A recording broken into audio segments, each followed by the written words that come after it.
Ladies and gentlemen, wonderful to be back with you. God, I missed you. Welcome to the garage and the court of public opinion for another year. That's what I do, you know. I always have done that. Just take it 1 year at a time. And what have we got? We've got, so much to talk about, as Maria would say. Promises, promises. We've got a state election coming up. So gear up for a deluge of nothing, really. Oh, promises, yes, but nothing. Coming up, we've got Australia Day and the inevitable predictable debate. By the way, according to a survey by the Institute of Public Affairs, 76% of Australians want Australia Day to stay right where it is, January 26. And that's up on last year. More people are in favour of keeping the day than last year. So shut up! And listen, speaking of polls, News poll revealed yesterday that the move to One Nation is on. Pauline is now more popular than the coalition. I don't know what that's going to do with the leadership of the Liberal Party in the party room, but it wouldn't be interesting. It would be very interesting to be a fly on the wall. Parliament recalled early for a special sitting. Well, they came in yesterday, but special sitting today. Chalk up one for public opinion. We will have a royal commission into the Bondi Beach atrocity. Drag, kicking and screaming, Albo will hold a royal commission, with a commissioner, of course, of his choosing. We'll get to that later. But what's he frightened of? What is he hiding? Reasonable questions. I'm sure, based on past behaviour, he wanted a watered-down inquiry. I don't think he can survive all of this, you know. I think his party's going to drop him, get rid of him. The man and his deputy, Richard Marles, they do look like fools over this Royal Commission. He said, I have resisted a Royal Commission, but have all the time been working on the terms of reference for weeks. Oh, really? The man must think we're very stupid. He is a committed supporter of Palestine. And his party, with those Western Sydney seats, are locked into supporting Islam. The accused killers are Islamic. The Bondi killers. I know, let's change the gun laws. Why don't we just join the dots? Okay. Forced by good old-fashioned public opinion to hold a royal commission, let's appoint Virginia Bell, eminent former High Court judge, but let's be honest about her famous background, a champion of the Redfern Aboriginal court battles of the 60s and 70s, a formidable left-wing character. Deny that, anyone? A wink is as good as a nod to a blind horse. Albanese knows exactly what he's doing. 15 media conferences, 39 recent interviews, never one mention of radical Islam. A royal commission. Now listen to this. I love the words. A royal commission would provide a platform for the worst voices in our community. The words of Tony Burke. Some call him Tony Burker. Now, Tony, who might those worst voices be? Tony Burke's electorate of Watson is very Islamic. Who is going to be the judge of who should and should not be heard at this Royal Commission? Very dangerous stuff. And not a word, not a meaningful question from the assembled journalists in front of Parliament House listening to all of this. This is just another indicator of the end of free speech. The PM didn't want a royal commission. We'll get to that later. He wanted a review to be conducted by his mate, the Canberra insider, Dennis Richardson. Justice, you know, not only has to be done, it has to be seen to be done. Dennis will still do the national security aspects of the Royal Commission. Richardson is a distinguished public servant, but he was Bob Hawke's chief of staff. What has Anthony Albanese got to hide? Why did he fight so fiercely against the Royal Commission in the first place? He's organised them in the past at the drop of a hat. What's more important than national security? He says, oh, it's national unity. What rubbish. United with people who hate us? You don't want them to be pointed out, identified? That's not divisive, that's essential. It's essential that we know from where the danger is coming. Why would not the government want exactly the same thing? To know from where the danger is coming or may come. In all the media conferences conducted by the PM since the massacre, he has only mentioned Islam once. Unbelievable. And now we have the hate speech debate. Why would you exclude from the legislation the very cause of this crisis? The massacre. Nothing to do with guns.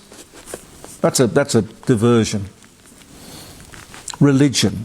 Religion. You can't exclude religion. Let me say this of Islam. The people are not radicalized or extreme. They are mostly devout. Devout followers of Islam. And I'm not talking about everyone, but the term extreme Islam is a misnomer. The Quran is actually a concise scripture that followers of Islam must live by every day. To water this down like Westerners like to do is nothing short of naive.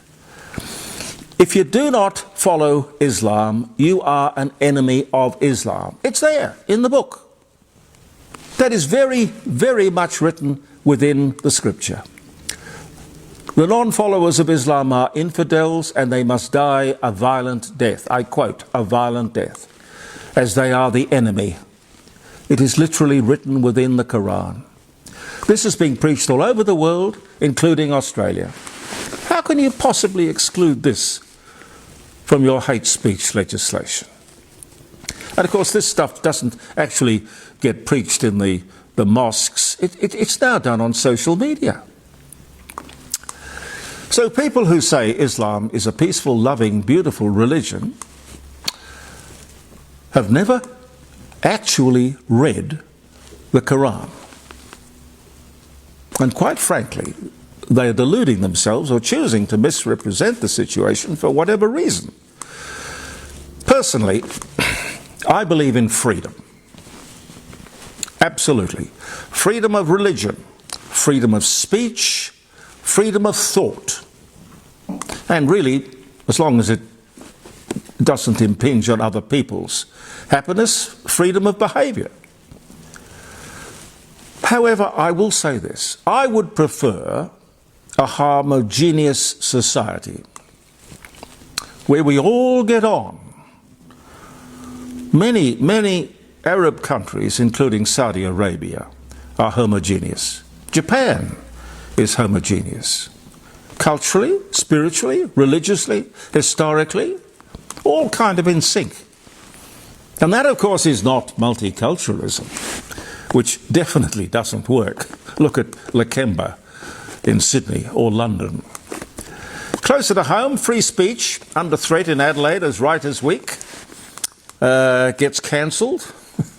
I'm not for cancelling anything. This Palestinian writer, of whom I have never heard, has her own anti-Jewish, pro-Palestine views, which is fine. But free speech, for God's sake, is free speech. You know, the Voltaire thing, I disagree with what you say, but I will fight to the death for your right to say it. Most appropriate at a thing like Writers' Week. To talk about Writers' Week and not understand that it is a bit of a wank. Some very way out people and way out views and, yes, way out books. I just don't get it. To exclude people because of their views is ridiculous. Okay, if you don't agree with his or her point of view, or their religion or politics, fine. I think the chairwoman said it's culturally insensitive to have a pro-Palestinian person commenting so close to the Bondi event. But why? Look, let the audience boo, shout, stand up, walk out, throw rotten fruit. But don't shut people down. That's not very intellectual or literate. Let me be clear. Don't cancel people. What's the next thing? You'll burn books written by people with whom you disagree? Really? Well, Hitler was good at that. Do you want to join that camp? The biggest threat to free speech is this hate speech legislation, which they say was written months ago, well before the Bondi Beach atrocity. It was all tied up with the misinformation and disinformation legislation, which they still want to get out there. It's designed to shut down the sort of thing that I am doing here and other people do elsewhere. The court of public opinion. Oh, God, you can't have somebody sitting there saying the things that I'm saying to you now? God, we can't have that. Let's not waste a good crisis, meaning Bondi. Labor has now decided to scrap the omnibus legislation, which had the free speech and the gun control thing, and go back to the drawing board. Well, we'll see what comes out of that. Labor has been crying crocodile tears, knowing full well that those Muslim seats in southwestern Sydney are vital and could be lost to independence in a heartbeat. The Prime Minister said religion was exempt from these hate speech laws. What? So the very cause of all of this is exempt? Religious extremists preaching hate quite openly? Albo, it's not going to pass the pub test. Guns are a problem, but Islam isn't. Well, let me, with the help of Pete here, let me take you to Lakemba. This is how multiculturalism has become monoculturalism. We are excluded from our very own country. Have a look at this. Lakemba is right in the heart of Watson, which is Tony Burke's electorate in southwestern Sydney. Take a look. So I'm headed to an area called Lakemba in Sydney, Australia, and it's supposed to be a very high Muslim population area, kind of like Markslow or Molenbeek in Europe. I think that in Australia, the no-go zone areas wouldn't be as bad as Europe just because they've got less mass immigration, but I've heard some pretty bizarre stories about riots, about attacks, kind of grooming gangs in Lakemba as well. So I want to see what's actually going on there. Is this actually a no-go zone? Or is it integrating perfectly? The only way I get to know these things is if I go on the ground and check it out. So let's see what we find out in Lakemba. As soon as we arrived in Lakemba, things were tense. There were heads turning, people coming out of shops to look at us and find out what we were doing. Men started yelling in Arabic across the street at us. I hadn't even been in Lakemba 10 minutes before someone had tipped off the media, and they came running to combat me and tell me this was a perfectly safe area and I had nothing and no reason to be there. Almost immediately, the media's story was proven to be wrong. As we went to go for a walk to the local mosque, a very high-ranked police officer came up to me and begged with me, do not go there. Where's the Southern, is it? Speaking. Inspector Rick Ages from Campsie Police. Yep. I've been informed that you're intending to attending the Lakemba Mosque, is that correct? I actually have no intentions of attending. I was just planning on walking through the streets and seeing how the culture was here. Yes? Yep. Are you satisfied with that? Yep. So where do you intend on walking to now? I was just going to walk out and check how the mosque was. Check where the mosque was? Yep. Would I not be allowed to attend if I wanted to? I've got grave concerns that you may cause an imminent breach of the peace down there, so I'm asking you not to attend. Why would I cause a breach of the peace? Because it's highly religious down there. So would it be me causing a breach of the peace, or would it be the people there? Well, your presence may cause them to be, be offensive and be objective to your attending there. And so that would be them being offended by me. Can you not interview me? The local community walk around here without any fear. I walk around here without any Right, but fear. I'm a critic of Islam. Yes. So I can't be in this multiculture because my culture is allowed to have free speech and criticizes I understand Islam. you have your own beliefs and you're allowed to have your own beliefs. I have no issue with that. I'm asking you not to attend down there because I have a fear that you may cause an imminent breach of the peace. In doing so, you may commit an offence. Am I allowed to walk through the area? I'm asking you not to go down to Haldon Street. Down You're asking me, but do I have the legal right to walk down this area? At this point in time, no. I know you're walking away, but I would like to do some interviews. Would I be allowed to do interviews? No, you're not welcome in there. No, I'm not. No, just to do interviews on the street. Am I allowed to? No. Why not? Because I'm asking you not to. Go I back. just, No, would I I'm be telling allowed, you. okay, no cameras, nothing. Would I be allowed to talk to people and criticize I'm asking- Islam? No. Why? Because I'm telling you, no, you're committing an offence. Why do you need to do it here? Because Why? this is a What highly questions- Islamic what question- area. What questions do you intend asking? Could I not talk to people and criticize What Islam? question? Why do you want to? Why do you want to criticise Islam?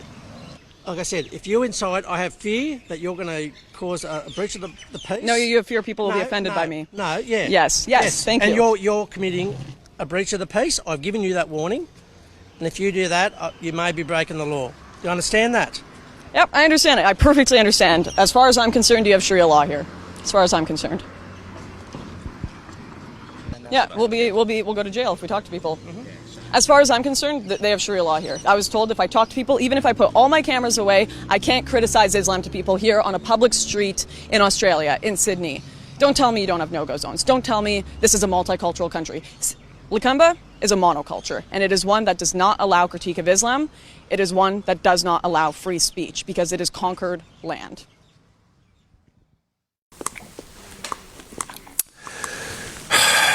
Do you believe it? Do you believe that is a part of Australia? The disaster that is taking place in Iran, by the way, kind of says it all. The religion of love is killing thousands of people. Genocide. Genocide. Unarmed, protesting civilians. Where are the Palestinian protesters who campaigned against the war in Gaza so vigorously? Is Iranian genocide different? What about Russian genocide in Ukraine? Or more Islamic genocide in Sudan, Somalia? Different, huh? Different? Let's not gild the lily. The words of the Italian Prime Minister. Let me quote her. Giorgina Meloni are most interesting. On the subject of immigration, it was a broad-ranging speech, but this stuck out to me. She said, Islam is incompatible with Western values and rights, particularly the rights of women.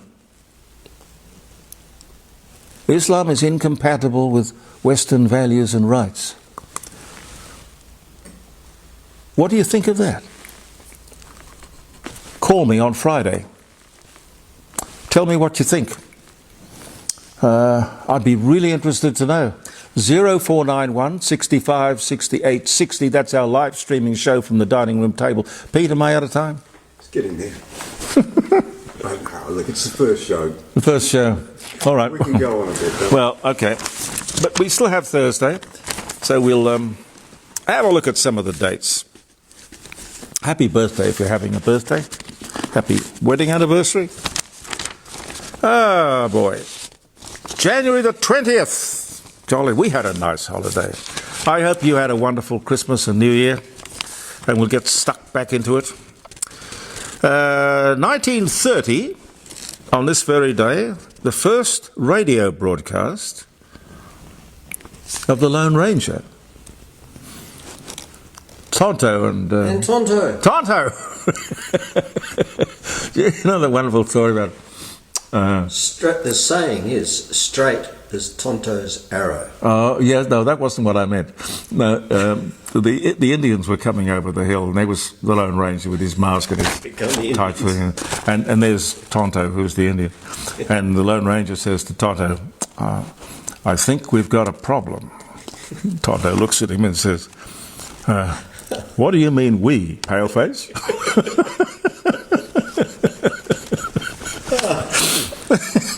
He says straight as Yes. tomatoes arrow. Indeedy, indeedy, indeedy. J. Edgar Hoover gives Shirley Temple a tear gas fountain pen on this day in 1949. The tear gas fountain pen must have been a sort of self-protection thing, I suppose. Yeah. Buzz Aldrin, USAF fighter pilot, the Korean War aeronautical engineer, and NASA astronaut, Gemini 12, Apollo 11, walked on the moon, born this day in 1930. Nazi officials hold the notorious 1C conference in Berlin to organize the final solution, the extermination of European Jews, on this day in 1942. Audrey Hepburn, British actress, Roman Holiday, Breakfast at Tiffany's, My Fair Lady, and a beautiful woman. She dies of colon cancer at just 63. What a tragedy. That was 1993. The Byrds record, Mr. Tambourine Man. I think, Pete, was written by Bob Dylan? Yes, it was. Yeah. 1965. Meatloaf. American rock musician and singer, songwriter, Bad Out of Hell, 2 out of 3 Ain't Bad, which were all great songs. He just couldn't do the national anthem at the MCG, could he? Anyway, he dies at 74. Poor old Meatloaf. I wonder if there was a Mrs. Meatloaf. 2022. China cedes Hong Kong to the British during the First Opium War. In 1841, actress Sharon Tate, 24, weds actor and director Roman Polanski. He was 34 in London on this day in 1968. And a couple more. Jeffrey Epstein, famous or infamous American financier and criminal, sex offender, trafficker, born in New York. He died 2019, born this day in 1953. And Buddy Holly. Buddy Holly records Blue Days and Black Nights. I can't remember that. I don't remember that, Blue Days and Black Nights. Recorded it in Nashville on this day in 1956. Nashville, Tennessee, for country music producer, a fellow called Owen Bradley. I think we'll leave it there, and I will remind you, we will be back with our Facebook posting on Thursday morning. It comes on right on, dead on 9 o'clock.